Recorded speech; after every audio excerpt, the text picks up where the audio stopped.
alien girl gave me a necklace. According to their traditions, it was a mandatory marriage proposal. The mission to Elun. 7 was supposed to be routine. Observe. Record. Establish contact. Avoid cultural interference. As a xenolinguist of the Earth Coalition, Dr. Michael Wren had been on dozens of these assignments. Alien societies fascinated him, and the Elunari were no different. Graceful, tall beings with silver-tinted skin and bioluminescent hair that shimmered with mood and thought. But none of them captivated him like Sari. She was a diplomat's daughter, assigned as his language partner. Smart, endlessly curious, and always slightly amused by the way humans butchered Elunari phrasing. They spent long hours comparing metaphors, sketching linguistic trees, and laughing at how their two species misinterpreted the simplest gestures. Like nodding. To Elunari, nodding meant, "I surrender." He'd accidentally surrendered 3 times on his first day. By week 6, they were walking together through the glowing gardens outside the Capitol Dome. The stars were clear, the air thick with the scent of singing moss. He was explaining the concept of sarcasm, something she insisted was either magical or deeply tragic. Then she pulled a necklace from her robes. It shimmered gold and green, woven of fine threads and tiny crystal petals. It was beautiful, delicate, and clearly handmade. "For you," she said, holding it out. Michael blinked. "Wow. Thank you. It's really beautiful." "You will wear it, yes?" she asked, head tilted. "Of course." He slipped it around his neck. Her hair flickered softly, a pulse of violet light. He smiled, unaware of what he'd just agreed to. It wasn't until the next morning that the others noticed the necklace. Lieutenant Sharma narrowed her eyes. "Where'd you get that?" "Sari gave it to me," Michael replied casually. She dropped her tablet. "Mike," she said slowly, "that's a binding cord." "A what?" "You didn't read the cultural protocols, did you?" He blinked. "I skimmed." She sighed and pinched the bridge of her nose. "When an Elunari gives you one of those necklaces and you put it on, it's a proposal. A formal, unbreakable engagement unless mutually declined within 3 lunar rotations." Michael stared at her. "You're joking." "Nope. You just got alien engaged, Professor." He found Sari near the Central Archives. She looked at him with soft eyes and gently glowing hair.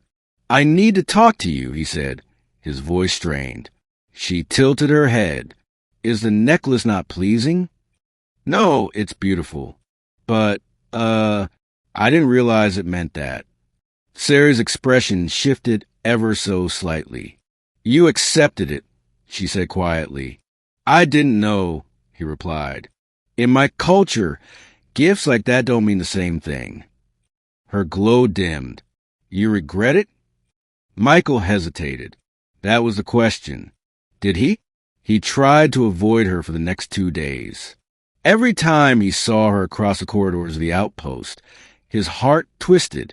He didn't want to hurt her, but he wasn't sure what he wanted either. And then came the formal summons. He was requested by the Elunari High Matriarch. He dressed in his best, tried not to sweat, and walked into a chamber lined with flowing silk and light. Sari stood beside the matriarch, her expression unreadable. "Dr. Wren," the matriarch began, "you have accepted the gift of binding." "Yes," he said cautiously, "but I didn't understand what it meant at the time." "And now," he looked at Sari, at her calm, hopeful eyes, at the small tremble in her hand. "I don't want to insult your culture," he said carefully. "I just wasn't prepared." The matriarch nodded. "Intent matters, but so does consequence." There was silence. Then Sari spoke. "If he wishes to be free, I will release him." Michael's chest tightened. "But I do not wish to," she added softly. The matriarch looked at him. "Then the choice is yours. But speak it clearly. Binding cannot be half-hearted. Later, they stood alone on the overlook, where silver trees caught starlight and shimmered in waves. Sari turned to him. I am sorry. I should have told you what the necklace meant. I should have asked, he replied. She smiled faintly. You are not angry? No, he said, just overwhelmed. I did not give it lightly, she said. I have observed you, your patience, your kindness with our children, your reverence for language. You listen when others speak. You respect what you do not understand. Michael looked away. I'm not perfect. No one is. But I chose you. He turned back to her, eyes wide. You chose me? Yes, she said. Among all the visitors, among all the Elunari, I chose you. He took a deep breath. The necklace lay warm against the skin. I never thought someone like you could feel that way about someone like me. Sari stepped closer. And yet I do. He didn't sleep that night. He walked the halls of the outpost, mind swirling. What would his colleagues say? What would Earth say? But those thoughts began to melt as another merged. What did he want? Sari had chosen him. Not because she had to, not for politics, but because she saw something in him he barely saw himself. And if he was honest, he'd felt something too. Ever since she first laughed at his attempt to pronounce Tiaran Valtir, the word for joyful confusion. The next morning, he approached her quarters. The doors parted with a sigh. She was sitting at her desk, her hands folded. Michael stepped forward. I made a decision. She looked up. I accept. Her glow flared, soft blue and rose gold. She rose to her feet. You are sure? He smiled. I'm still scared. But yes, I want this.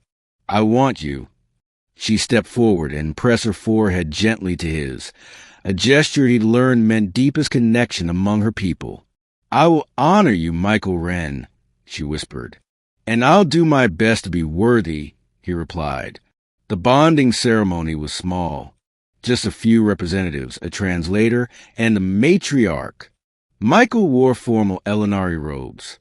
Sari wore crystals woven into her hair, symbolizing clarity and choice.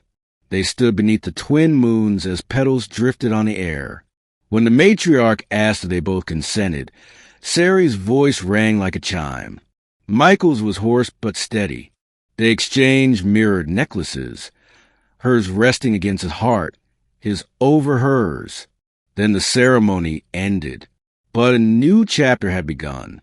Back in his quarters, Michael looked at the stars. Sari leaned on his shoulder, silent and warm. He chuckled softly. Do all your marriage traditions involve tricking the other person? She smiled against his arm. Only when we're certain they're the one.